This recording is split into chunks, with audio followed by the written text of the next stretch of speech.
Hey guys, Luke Scheckman here once again, Team Exos, bringing you another 5-minute mindset piece. I think what we're going to label this one today is just about pushing boundaries and kind of, exiting our comfort zone because one needs to do that if one has goals. Essentially, one needs to do that all throughout life. To not do that would put you in a very strange, isolated, complacent place. And I hope none of you are in that. But relating this to all of us, if you have goals in your life, in any realm across the spectrum, work, body, social, you name it, it's going to come with some discomfort, pretty much. And I know that sounds very negative, but if it didn't, then why would it be worth doing? And would it be valuable at the very end? So, what you need to think about is,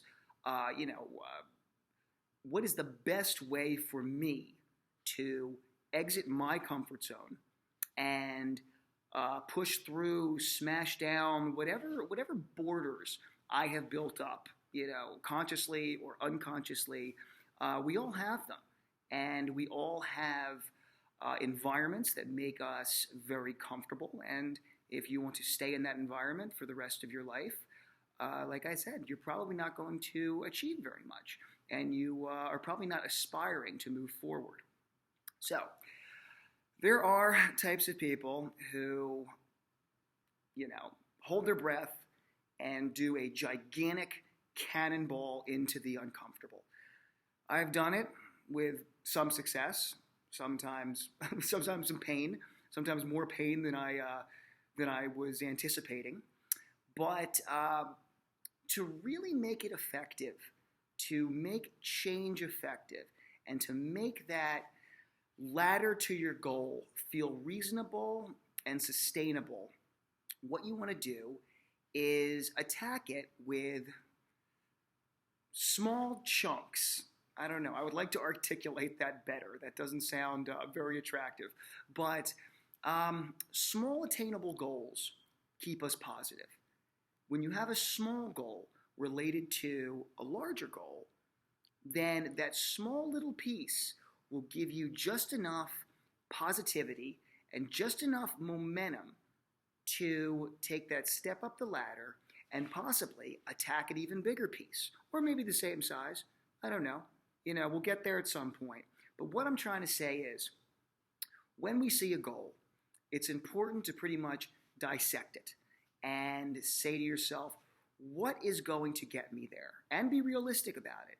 I've been a trainer for a long time, trainer, coach, physiologist for 19 years. And one of the things that always kind of, put my alarm on when clients would come into me and they would say, and I would say, okay, what are your goals? Why are you here? Besides just, knowing that exercising is, has to be part of your life. But usually people come into those situations, with a loftier goal. And it would always, I'm not going to say it scared me, because over the years I learned how to deal with it. But yeah, that person who comes in and says, I need to lose 50 pounds. And I would like, I go grab a 50-pound plate and say, oh, you mean this? It's daunting. And, the appropriate way to attack that goal and to make it sustainable and make it long-lasting and make the experience enjoyable would be to say, I would like to lose a pound a week. It does not mean that 50-pound goal can't be in the back of your mind. Eyes on the prize.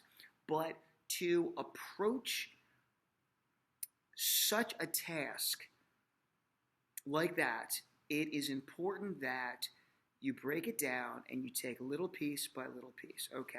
So, and also with that example, that's the healthy way to do it as well.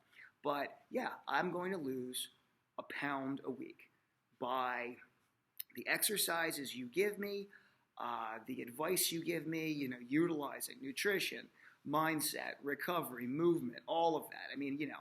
If one of those isn't working, then the car slows down. Okay, but to say, all right, I'm going to make these small little changes in my life to attain that 1 pound deficit each week. And you get that momentum moving, all of a sudden that larger goal is there and it's not so scary anymore. And you didn't have to, jump out of your comfort zone. You didn't have to burst out of your comfort zone. You took a little step out, you made small little changes. And you can really apply this, to anything. A silly example at the moment that pops into my mind. I want to, I would like to swim more. I would love to swim a long distance. I've done those kind of things in the past, but in terms of, cardiorespiratory work, running, cycling has always been more my thing. And as I'm getting older and I have to think about my joints, swimming is on the table for me. Now, how would I approach that? Would I get one of my buddies to, canoe me out to the middle of a lake and say, adios, once you get back here, then the goal is attained? No. And as I said, it's a silly example, but, I hope it paints a picture. These large goals that a lot of us have, that a lot of us hopefully have, need to be looked at in a reasonable way, in a respectful way, towards the goal and towards yourself, and then approached small little bits at a time.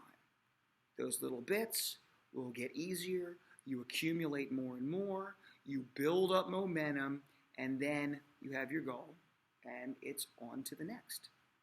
Small attainable goals keep us positive. They help us remove ourselves from where we are comfortable, break through borders that we have built up around ourselves, and help us move forward in life. Thanks, guys. I'm Luke Scheckman, Team Exos.